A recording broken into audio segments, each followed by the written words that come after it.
আমাদের 52% নাগরিক হলো নারী, কিন্তু রাজনীতিতে নারী সদস্য 1%ও না কেন? সুতরাং আমরা দেখতে পাচ্ছি যে সরকারি লেভেল থেকে যদি উদ্যোগটা নেওয়া হয় তাহলে এটা রেজাল্টটা তাড়াতাড়ি আসে এবং এটা মোর ইফেক্টিভ হয়।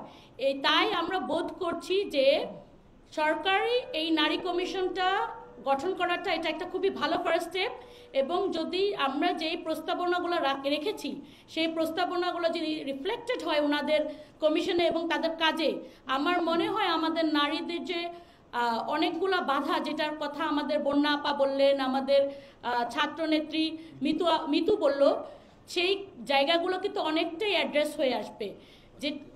যেটা ধরেন আমরা যেটা বললাম যে আমি আমার একটা টপিক নিয়ে আমি একটু বলবো, মেয়েদের রাজনীতিতে আসাটা এত ডিফিকাল্ট কেন?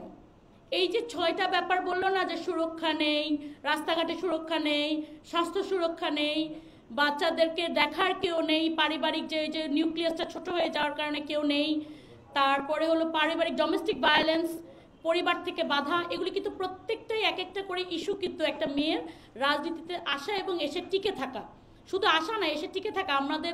আমি যেহেতু এটা নিয়ে বছরের পর বছর কাজ করছি, আমরা দেখছি কিন্তু যে একটা প্রথমতই সামাজিক একটা বাধা আসে যে ভালো মেয়েরা রাজনীতি করে না।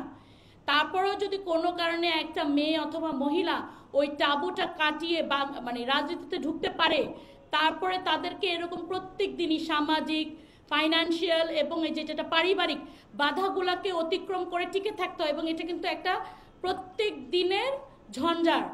সেই জায়গায় টিকে থাকাটা খুব কষ্ট, এবং আমি মনে করি যদি সরকারিভাবে এই বিষয়গুলো অ্যাড্রেস করা হয় তাহলে আমরা যে বারবার বিভিন্ন জায়গায় বলি যে আমাদের 52% নাগরিক হলো নারী, কিন্তু রাজনীতিতে নারী সদস্য 1%ও না কেন, আমার মনে হয় সেই জায়গাটাকে আমরা তখন অ্যাড্রেস করতে পারবো। স্বাস্থ্য সুরক্ষার জন্য আমরা কিছু দিয়ে রেখেছি। তৃতীয় হলো শিশু ও বয়স্ক দিবাযত্ন কেন্দ্র সরকারিভাবে প্রোভাইড করা। 4 নম্বর হলো পারিবারিক নির্যাতন প্রতিরোধ ও সুরক্ষার ব্যবস্থা করা। 5 নম্বর হলো নারীর সম্পত্তিতে নারীর অধিকার কিভাবে প্রতিষ্ঠিত করা যায় এবং এটাকে হেল্প করার জন্য হেল্পলাইন তৈরি করা।